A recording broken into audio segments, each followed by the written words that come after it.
അത് പ്രചരിപ്പിക്കുക, അത് മനസ്സിലാക്കുക, അത് പ്രാവർത്തികമാക്കുക. ഈ ഒരു ധർമ്മം അദ്ദേഹം വളരെ ഭംഗിയായിട്ട് ചെയ്യുന്നുണ്ട്. നമുക്ക് പലർക്കും അറിയാത്ത ഈ ഓരോ കർമ്മങ്ങളുടെ അടിസ്ഥാനമായിട്ട് തത്വം വളരെ ഭംഗിയായിട്ട് വിശദീകരിക്കാനുള്ള പാണ്ഡിത്യം അദ്ദേഹം നേടിയിട്ടുണ്ട്. എന്നാൽ ഇപ്പറഞ്ഞതൊന്നുമല്ല തൻ്റെ ജീവിത നിയോഗം എന്ന് സ്വയം കരുതുന്നു. കേരളത്തിൽ അങ്ങോളം ഇങ്ങോളം ചിതറിക്കിടന്നിരുന്ന 30ഓളം കുടുംബങ്ങൾ, തെക്കും വടക്കും കിഴക്കും പടിഞ്ഞാറുമായി നാനാവിധം ആചാരാനുഷ്ഠാനങ്ങൾ. സ്വയം കൃതാനർത്ഥമെന്നോണം ഉന്മൂലനത്തിൻ്റെ വക്കോളം എത്തിയ മൂസത് സമുദായം. അതിനെ ഏകോപിപ്പിക്കാനും ഒത്തൊരുമയോടെ മുന്നോട്ട് നയിക്കാനും കഴിഞ്ഞതാണ് തൻ്റെ ഏറ്റവും വലിയ നേട്ടമെന്ന് അഭിമാനിക്കുന്നു ഈ കർമ്മയോഗി. അച്ഛനിൽ നിന്ന് പകർന്നു കിട്ടിയ അറിവും അമ്മാവൻ്റെ ശിക്ഷണവും ഒരു നിയോഗം പോലെ വൈദിക സ്ഥാനം ഏറ്റെടുക്കാൻ പ്രാപ്തനാക്കി. 1963 തുടങ്ങി അരനൂറ്റാണ്ടിലേറെയായി തുടരുന്ന ഈ അനസ്യൂത പ്രയാണത്തിൽ എത്രയെത്ര ഉപനയനങ്ങൾ, വേളികൾ, മറ്റ് മംഗളമുഹൂർത്തങ്ങൾ, അനുഷ്ഠാന വിധികളെക്കുറിച്ച് ആർജിച്ച അറിവുകളെ അന്യം നിന്നു പോവാതെ അടുത്ത തലമുറയിലേക്ക് പകർന്നു നൽകാൻ പുസ്തകരൂപത്തിൽ ക്രോഡീകരിച്ചു. തീർന്നില്ല.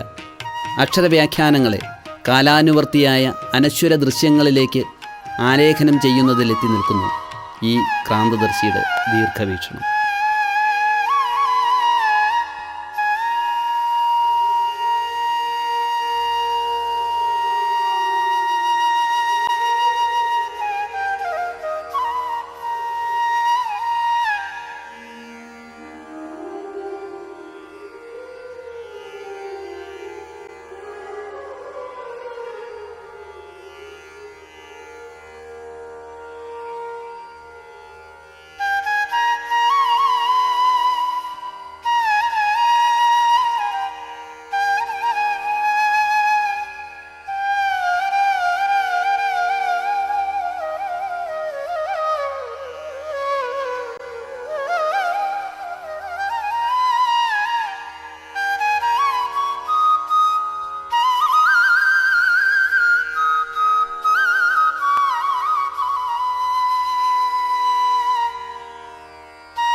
ഈശ്വരനോട് നന്ദി പ്രകാശിപ്പിച്ചുകൊണ്ട് ഈ അവസരം എനിക്ക് സാധിച്ചതിൽ അത്യധികം ചാരിതാർത്ഥ്യം നിങ്ങളെയും അറിയിച്ചുകൊണ്ട് ഈശ്വര കടാക്ഷത്തിന് പ്രാർത്ഥിച്ചുകൊണ്ട് ഞാൻ എല്ലാവർക്കും ഈ സശ്രദ്ധം കേട്ടിരുന്ന നിങ്ങൾക്ക് ഓരോരുത്തർക്കും നന്ദി പറയുകയും ഞാൻ എൻ്റെ ആരാധ്യരായ കാരണവന്മാരോട് അവരുടെ മുമ്പിൽ സാഷ്ടാംഗം നമസ്കരിച്ചുകൊണ്ട് ഞാൻ ഈ ചെറിയ പ്രഭാഷണം ഇവിടെ അവസാനിപ്പിക്കുകയാണ്.